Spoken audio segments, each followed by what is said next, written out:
मलुकचंद नाम के एक सेठ थे। उनका जन्म इलाहाबाद जिले के कड़ा नामक ग्राम में वैशाख मास की कृष्ण पक्ष की पंचमी को संवत 1631 में हुआ था। पूर्व के पुण्य से वे बाल्यावस्था में तो अच्छे रास्ते चले। उनके घर के नज़दीक ही एक मंदिर था। एक रात्रि को पुजारी के कीर्तन की ध्वनि के कारण उन्हें ठीक से नींद नहीं आई। सुबह उन्होंने पुजारी जी को खूब डांटा कि यह सब क्या है।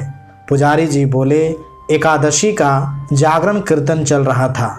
मलुकचंद बोले, अरे क्या जागरण कीर्तन करते हो, हमारी नींद हराम कर दी।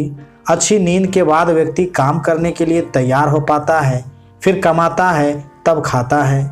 पुजारी जी ने कहा, मलुक जी, खिलाता तो वह खिलाने वाला ही है।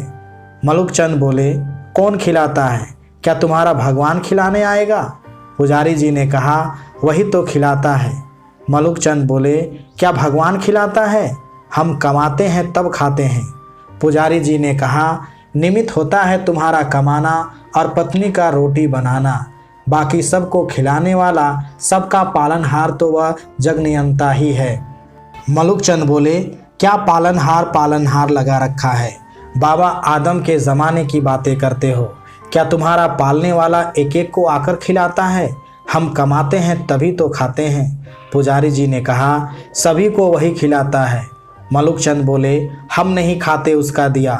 पुजारी जी ने कहा, नहीं खाओ तो मार कर भी खिलाता है। मलुकचंद बोले, पुजारी जी, अगर तुम्हारा भगवान मुझे 24 घंटों में नहीं खिला पाया तो फिर तुम्हें अपना यह भजन कीर्तन सदा के लिए बंद करना होगा।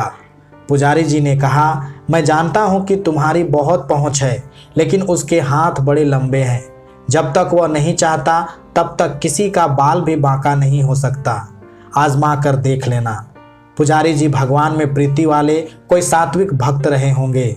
मलुकचंद किसी घोर जंगल में चले गए और एक विशालकाय वृक्ष की ऊंची डाल पर चढ़कर बैठ गए कि अब देखे इधर कौन खिलाने आता है। 24 घंटे बीत जाएंगे और पुजारी की हार हो जाएगी। सदा के लिए कीर्तन की झंझट मिट जाएगी। 2-3 घंटे के बाद एक अजनबी आदमी वहां आया। उसने उसी वृक्ष के नीचे आराम किया, फिर अपना सामान उठाकर चल दिया, लेकिन अपना एक थैला वहीं भूल गया कहो, छोड़ गया कहो। भगवान ने किसी मनुष्य को प्रेरणा की थी अथवा मनुष्य रूप में साक्षात भगवत सत्ता ही वहां आई थी, यह तो भगवान ही जाने। थोड़ी देर बाद 5 डकैत वहां से प्रसार हुए। उनमें से एक ने अपने सरदार से कहा, उस्ताद, यहाँ कोई थैला पड़ा है, क्या है जरा देखो। खोल कर देखा तो उसमें गर्मा गर्म भोजन से भरा टिफिन। उस्ताद, भूख लगी है, लगता है यह भोजन अल्लाह ताला ने हमारे लिए ही भेजा है। अरे तेरा अल्लाह ताला यहाँ कैसे भोजन भेजेगा? हमको पकड़ने या फंसाने के लिए किसी शत्रु ने ही जहर वहर डालकर यह टिफिन यहाँ रखा होगा, अथवा पुलिस का कोई षड्यंत्र होगा। इधर उधर देखो जरा, कौन रख कर गया है। उन्होंने इधर उधर देखा, लेकिन कोई भी आदमी नहीं दिखा। तब डाकुओं के मुखिया ने जोर से आवाज़ लगाई, कोई हो तो बताए कि यह थैला यहाँ कौन छोड़ गया है। मलुकचंद ऊपर बैठे बैठे सोचने लगे कि अगर मैं कुछ बोलूँगा तो ये मेरे ही गले पड़ेंगे। वे तो चुप रहे, लेकिन जो सबके हृदय की धड़कनें चलाता है, भक्त वत्सल है, वह अपने भक्त का वचन पूरा किए बिना शांत नहीं रहता। उसने उन डकैतों को प्रेरित किया कि ऊपर भी देखो। उन्होंने ऊपर देखा तो वृक्ष की डाल पर एक आदमी बैठा हुआ दिखा। डकैत चिल्लाए, अरे नीचे उतर। मलुकचंद बोले, मैं नहीं उतरता। क्यों नहीं उतरता? यह भोजन तूने ही रखा होगा। मलुकचंद बोले, मैंने नहीं रखा, कोई यात्री अभी यहाँ आया था, वही इसे यहाँ भूल कर चला गया। नीचे उतर, तूने ही रखा होगा जहर वहर मिलाकर, और अब बचने के लिए बहाने बना रहा है।